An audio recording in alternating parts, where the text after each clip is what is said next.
Welcome to Anushka পাঠান।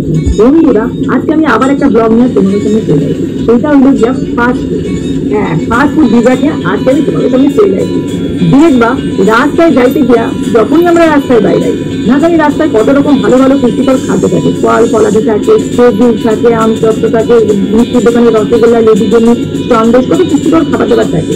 সেগুলি না খেলে আমরা আমাদের মনের মধ্যে কি চাইতে থাকে বলতে পাচলাইতে থাকে ফুচকা। হ্যাঁ, কেন ফুচকার মধ্যে কি আছে কি আছে জানা দরকার নেই, পুষ্টি থাকুক তাই না থাকে। ফুচকার দোকানে গিয়ে একদম ঘুরাঘুরি লাগাই দিই আমরা। আর ফুচকার দোকানে গেলে তো ফুচকালার সামনে যাওয়া মানে বিপজ্জনক ব্যাপার। মানে মোটামুটি 10 জন আমার পাশে দাঁড়ায় থাকে, ঠিক আছে, এক রাউন্ডে দিতে থাকে সবকটারে। আর একটু জায়গা দেয় না, মোটামুটি 10 মিনিট তুমি দাঁড়াই বা জিপ দিয়ে তোমার দাঁড়ায় সবটা তোর কাছে ঠিকাছে, তোদের মধ্যে ফুচলাইছে কিন্তু দাঁড়ায় আছে। মানে ফুচকালারের পাওয়ার, ভগবানের পাওয়া মোটামুটি একই ব্যাপার। এই পুরা 10 জনের রাউন্ডটা শেষ হইব, তারপরে তোমার বাড়ি আসবে। এই হচ্ছে ফুচকার মানে দুঃখ। যাও তুমি ফুচকা খাইতে গেলাম, এইবার তোমার যুদ্ধ শুরু হয়েছে। কি 10 টাকায় কয়টা ফুচকা দাদা? রোজই খাই তাও জানি না। মানে যদি একটা ফুচকা বেশি দেয়, তিনটা কেন চাইতে, আমি ঠিক আছে চাইতেই দিন খান। এবার চাইটা ফুচকা খাইলাম, খুব ভালো কথা। তারপর হঠাৎ করে মাথার মধ্যে আইলো আরে চাইটা ফুচকা দিল, খাওয়াটা দিল না তো। এবার ব্যাস, এবার ফুচকাওয়ালা মাথার ভিতরে চইলা বসে গেলাম, আমার খাওয়া ফুচকা কই। ব্যাস, ফুচকাওয়ালা ঠিক স্যার ও যুক্তি দিয়া কইতে শুরু করে দিল যে পাশের দোকানে তো 3টা ফুচকা দিতেছে 10 টাকা, আমি তো আপনাদের চাইটা ফুচকা দিলাম, তো কি হয়েছে? আমিও কি ছাড়নেওয়ালা মানুষ থাকি? সঙ্গে সঙ্গে আমিও যুক্তি দিলাম, ওর দোকানে ওই জন্য যাইনি আর আপনার দোকানে আইসি। কেন দেবেন না? ফাও ফুচকা যেন, ফাও ফুচকা দেওয়াটা যেন মানে গণতান্ত্রিক অধিকার হয়ে গেছে আমার, মানে ওটা পাইতেই হইল আমাদের। মানে ফুচকাওয়ালা কিছুতেই আমার মানে বলতে পারবো না যে না এটা আমার পর্দায় পোষাইতেছে না, আপনারা আমি দিতে পারুন না। কিন্তু আমি কি সুন্দর মতো পাত্র এনে পারলে আমি ওর মাথায় উঠে ডামরু বাজে শিক্ষার্থীদের মধ্যে, মানে আমার দিতেই হইল একটা ফুচকা খাও। মানে ওইটা যেন মানে মানে মানে আমরা হেরিটেজ পাইছি। মানে আমাকে শেখাতে, আমি বাবা মাকে শেখাতে হয়নি। ফুচকা আমি দোকানে গেলে একটা ফুচকা খাবো। কচুরির দোকানে গিয়ে কচুরি খাই, কচুরি অর্ডার রেখে যে একটা কচুরি ফ্রি দেবেন। মিষ্টির দোকানে গিয়ে রসগোল্লা খাই, মিষ্টির দোকানে রসগোল্লা অর্ডারে দিলি তুই একটা রসগোল্লা ফ্রি দেবেন। আমাকে লাঠি ঝাঁটা দিয়ে তারাই দিব না? কিন্তু ফুচকাওয়ালার দোকানে গেলে এরকম কেন হয়? আমাকে মনের মধ্যে একটা ফুচকা খাওয়া আপনারা দিতেই হইবে। ওনারা যেন কোনো নথিপত্রতে সাইন করেছে। যে ফুচকাওয়ালা এইটা আবিষ্কার করছিল যে ফুচকা খাইলে একটা ফুচকা খাওয়া দিতে হবে, তার দেশ থেকে বাইক তুলে দেওয়া উচিত। মানে বলে না, মানে ব্যান্ড তুলে দেওয়া উচিত। কে করছিল, কে যেন ওকে পেটে লাঠি মারছে। যাই হোক, সেই সব নিয়ে তো আমি ভাববো না। আমার তো একটা ফুচকা চাই, এটা মানে জন্মগত অধিকার যেন আমার। মানে আমি এই জন্মগত অধিকারটা নিয়েই যেন জন্ম নিয়েছি। এবার মনে করুন 10 টাকায় কিন্তু অনেক কিছু পাওয়া যায়। 2টা কচুরি, সঙ্গে মনের মতো তরকারি। আবার যদি চান যে চানা নেবেন, চানাও নিতে পারেন, একটা তরকারিও দেয়। কিন্তু সেইখানে আমি যাবো না। 10 টাকার ফুচকা খাইতে গিয়ে লাইন দিব, ফুচকাওয়ালার সাথে 10 বার ঝগড়া করুন, একটা ফুচকার জন্য মারামারি।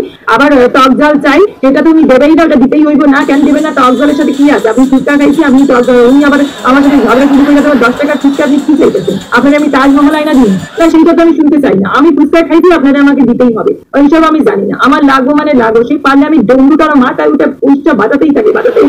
মানে আলটিমেটলি উনি লাস্টে আমার যে পাপড়িটা সিরা দিয়া দেবে এমন করে, যেন মনে হচ্ছে বাতাসা দিয়েছি গরিব লুটে ছিটায় দেয় না, ওই রকম ভাবে। তারপরে আবার যখন কোনো আমার একটু টক জল দেয়, তখন তো ওনার মানে মানে মাথায় মানে কি বলবো পারস হয়ে যায়। মানে টক জলটা এমন করে ছিটায় দেয় যেন মনে হচ্ছে শান্তির জল ছিটাই দিয়েছে। মানে কিন্তু ছাড়াছাড়ি নাই, মানে ওইটা আমার নিতেই হইবে। মানে গণতান্ত্রিক অধিকার আমি পাইছি, ফুচকা আমার নিতে হইবে। এই হইল গিয়া ফুচকাওয়ালার সাথে আমার অশান্তি। এবার আইলো আমার মায়ের কথা। আমার মাইয়া যখন খিদা পায়, কত কত ভালো মন্দ খাবার আছে, ওর কিছুই মনে করে না। 5 টাকার আমি বলি যে, বললো মা আমি চিপস খাবো, তারপরে হঠাৎ করে ওর কি মাথার মধ্যে চলে গেল না 5 টাকা থেকে 5 টাকা মেলালেই তো 10 টাকা হয়ে গেল। 10 টাকায় তো 4টা ফুচকা, একটু ফুচকা খাওয়াই। রাস্তায় বাইরে এলো আর ফুচকার দোকান খুঁজতে শুরু করে দিল। আরে তুই চিপস খাইবি খা, 5 টাকা থেকে 10 টাকা চিপস খা, ফুচকা খাওয়ার কি হয়েছে? চিপসও খারাপ, ফুচকাও খারাপ। তো ফুচকার থেকে চিপসও তো মোটামুটি বেটার পজিশনে আছে না, সেটা আর হইব না। ফুচকাই চাই। ফুচকাওয়ালার দোকানে গিয়ে 10 টাকার ফুচকা খাইলো, এবার বলবো খাও ফুচকা দাও, তারপরে বলবো টক জল দাও। এবার ফুচকাওয়ালা বলবে না দেবে, এবার যেই না দেবে না ব্যাস, ফুচকাওয়ালার মাথার উপর উৎকার চইরা ব্যাস। এবার যেরকম মানে বরগাছের উপরে গিয়ে ভূত পা দিলাইতে থাকে না, সেরকম মনে করেন ফুচকাওয়ালার ঝাড়ের উপরে উঠে পা দিলাইতে থাকে। আমার একটা ফুচকা চাই, আমার একটা এক গ্লাস মানে বাটির মধ্যে একটুখানি টক জল চাই, দিতেই হইতো। মানে ফুচকাওয়ালা মোটামুটি কান্নাকাটি করতে শুরু করে দেয়, কিন্তু মানে ওর সাথে পারে না, ওই বাতাসের মধ্যে ছিটায় দেয় ফুচকা একটা পাপড়ি। মানে না আলু আছে না খেয়েছে, তো শুকনা পাপড়ি সিঙ্গা দিয়ে দিল, আর একটা গঙ্গা জলের মতো ছিটায় দিয়ে দিল ওই মানে ফুচকার জল। ওই পায়ে আর কি খুশি। আচ্ছা বাইরে আইলো, বাড়ি এসেই বলে মা খিদা পাইছে। এত 10 টাকা ফুচকা খাই আসি, 10 টাকা নষ্ট করে আসি, একটা ভালো খাবার খাইলি না, একটা রসগোল্লা খাইতে পারছি, 2টা কচুরি খাইতে পারছি, কিছুই খাইলি না, ফুচকা খাইয়া চলে আইলি, আর এখন ঘরে এসে কইতাছিস যে আমার খিদা পাইছে। মানে এটা কি মজা হইতেছে? মানে কি লাভ হইতেছে ফুচকা খাইয়া? এই হচ্ছে আমার মায়ের ক্ষতি করা। কখনো কখনো ফুচকা আলার দোকানে যাইবে, 30 টাকার ফুচকা খাওয়া হয়ে গেল। এবার ফুচকা খাওয়ার পরে আমার একটু চাইবে মা আমি তো এটা করো না, একটা ফুচকা খাও দিতে, 30 টাকার ফুচকা খাইবি, একটা যদি চাউল খাইবি, আলু মাখা খাইবি, কোন থেকে আবার খাও ফুচকাটা খাইবি। মানে এটা ওর বলতে হয় না, এটা ওর ঘুরি দিক থেকে পাইছে। মাও ওরকম ফুচকা এলাকার থেকে খাও ফুচকা খাওয়ার অভ্যাস আছে, মাইয়া ওইটা পাইছে, আমার শেখাতে হয়নি, ও আমার থেকে এটা ঘুরি জুজিতে পাওয়া গেছে। এবার ও ফুচকা এলাকার থেকে একটা খাও ফুচকা যতক্ষণ পাবে ততক্ষণ ওই 30 টাকার ফুচকাটা হজম হবে না। কোন পেটে খাবে তার নাই ঠিক, কিন্তু খাইতেও তো হবে। মানে এটা যেন আমাদেরকে মানে মানে সরকার থেকে মানে যেন লিখিত পরিত করে দিয়ে দিয়েছে যে ফুচকা আলার দোকানে যখনই যাইবে একটা ফুচকা তোমাদের খাও খাইতে হবে, এটা টার্গেট হয়ে গেছে। মানে এখন মানে সংবিধানে আমরা লিখা দিই ফুচকা আলার কাছে ফুচকা খাইতে গেলে একটা ফাও ওনারা দিতেই হবে। উনি কোথা থেকে দেবো সেটা আমার হেডেক না, আমরা ওটা নিয়ে ছাড়বো। আমাকে গণতান্ত্রিক অধিকার জানছে, কথা বলার অধিকার, যেরকম চলাফেরার অধিকার, সেরকম ফুচকার সাথে মানে যত টাকারই ফুচকা খায় না 10 টাকা খাই 30 টাকা একটা ফা ফুচকা দিতে হবে। মানে আমার মাইয়া মনে করেন ওনার ঘাড়ের মধ্যে চলে বৈশা থাকে, মানে পা দিলাইতে থাকে, দিতে হইবে দিতে হইবে দিতে হইবে ভাই কি জানি না বলে ও থাকাতে দিন এই ফুচকা খাই চলে আসে। বাড়িতে দেখবেন কত ভালো ভালো কইরা আমরা যত্ন কইরা খাবার দাবার বানাই, কি টেস্ট কইরা বানাই, ওর মধ্যে নাকি কোনো টেস্টই পায় না ওরা।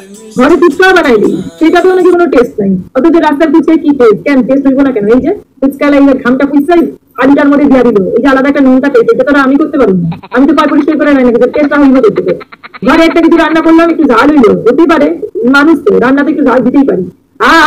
এমন চিল্লা করে পুরো পুরো পাড়া যায় না, যেমন আমি খাবারের রান্নাতে ঝাল দিচ্ছি, বাপে মেয়ে তো মানে এমন চেলামিলি শুরু করে দিচ্ছে। আর হইতেই পারে মানুষ মাত্র ও বাবা ফুচকা এলাকা করে বলে একটু ঝাল দেবা, একটু ঝাল দেবা। আরে তুই ফুচকার বেলা তো অনেক ঝাল খেয়ে নিতেছি, আর ঘরে একটু ঝাল হইলে আর ভাতের সাথে মাইকা খাইতে পারিস না। আচ্ছা এটা মজাই দেখে নাকি? তারপরে আরে শোনা আমি ডিমের অমলেট করি, একটু লঙ্কা দিয়ে দিলাম, এটা মিঠে লঙ্কা বললো মানে এমন চিল লাগবে যেন মানে কোনো ইয়ে হয়ে গেছে, ভূমিকম্প হয়েছে, এমন চেলামিলি সেটা করে শুরু করে দেবো ঘরের মধ্যে চেলামিলি। ওইদিকে ফুচকা এলাকা করে বলবো একটু লঙ্কা দাও, আবার অমলেটে কোনো সময় একটু নুন অনেক সময় বেশি হয়ে যায়, অত তো পরিমাণ ঠিক থাকে না। ও বাবা তখন যে অমলেটটা খাইবই না, আমাকে দিয়ে দেবো, এই তো নুন দিতো আমি আর খাইবি না। আর যখন ফুচকা এলাকা করবো আর কি নুন দা কত নুন লাগে ভাই, এই হচ্ছে আমার মাইয়া। ফুচকা রেগে এরকম করে বলবো আর খাইয়া নিবো, আর বাড়িতে এসে তো চেলামিলি করবো। মানে এবার 30 টাকার ফুচকা খাইলো খুব ভালো কথা, বাড়িতে এসে আবার কান্নাকাটি কেন না পেটে ব্যথা করতেছে। 30 টাকার ফুচকা খাইবে, অতগুলো টক খাবে, আর সাথে খাইবে নোংরা ভাবে মাইক খাইলে পেট ব্যথা করবে না, কি করবে? ও বাবা মানে না দিতেই হবে। 30 টাকা ফুচকা খাওয়া এলো বা পেটে ব্যথা চোরা বম্বল সব হইলো, মানে কত ডাইজিং কোথায় আছে, এই হচ্ছে অবস্থা ফুচকা খাবার, এই হচ্ছে মানে হচ্ছে অবস্থা। আবার কি হবে রাস্তায় বাইরে এলে আরেকটা জিনিস খুব ভালো লাগে, সেটা হচ্ছে চাউমিন। আরে ভাই ঘরে তো আমি চাউমিন বানাই দিতেছি না, ঘরে চাউমিনের মধ্যে কোনো টেস্ট বলে কিছু নেই। মানে দোকানে চাউমিনের মতো বানানোর জন্য তো আমি আইনা মতো আইনা দিচ্ছি, সেটা মিশাই দিই, তাও বলে নাকি দোকানে চাউমিনের মতো হয়। দোকানে কি আলাদা কিছু দেয় না, কি দেয়? আমি তো সেই একই জিনিস দিয়েই করতেছি, ইনগ্রিডিয়েন্ট তো সেই একই আছে, তো না এই দোকান থেকে পয়সা বেশি দিয়ে কিনলে তো স্বাদটা বেশি হয়ে যায়। ঘরে তো অতটা পয়সা লাগলো না, সেজন্য স্বাদ নেয়। মানে কি বলে জানো, রাস্তায় ঘুগনি বিক্রি হইতেছে, এটা সাইডে সাইডে খাই নিবে, ঘরে ঘুগনির মধ্যে ভালো করে টক দই দিয়া লেবু দিয়া বানাই দিব না, এটার মধ্যে কোনো স্বাদ হয় না। এই যে দোকানে ঘুগনিতে যে ধুলাগুলি পড়ে না, ওইটাতে স্বাদ তারা এনহ্যান্স হয়ে যায়, এই জন্য স্বাদ বাইরে যায়, এটা খুব ভালো লাগে খাইতে। ঘরে আপনি দেখবেন রসনা দিয়ে একটুখানি ইয়ে বানাই দিবেন আইসক্রিম, ওইটার মধ্যে কোনো স্বাদ পাবে না। কিন্তু যদি রাস্তায় যদি ফুটপাতে ছোট ছোট বাক্স নিয়ে আসা বিক্রি করে, ওইগুলো খাইয়া কি নাচানাচি বা যেন আইসক্রিম পাইবে না, অমৃত পাইছে। মানে এই হচ্ছে ফাস্ট ফুড খাবার, মানে বাচ্চার মানে কত ঘরে আপনি ভালো করে স্যান্ডউইচ বানাই দেবেন, দেখবেন কোনো স্বাদ পাইবে না।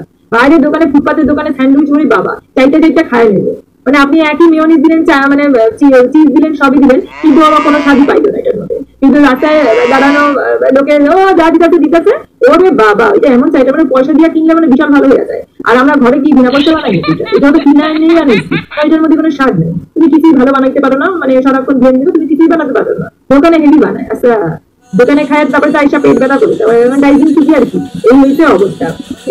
এই হচ্ছে আমাকে আজকালকার দিনে হচ্ছে কি বলেন তো ফাস্ট ফুড বিরাট, ফাস্ট ফুড ছাড়া আমাকে বাচ্চারা কিন্তু কিছুতেই চলতে পারে না। কিন্তু এই ফাস্ট ফুডের যে কত ব্যাড এফেক্ট হচ্ছে সেটা সম্বন্ধে ওরা কে বোঝাবে।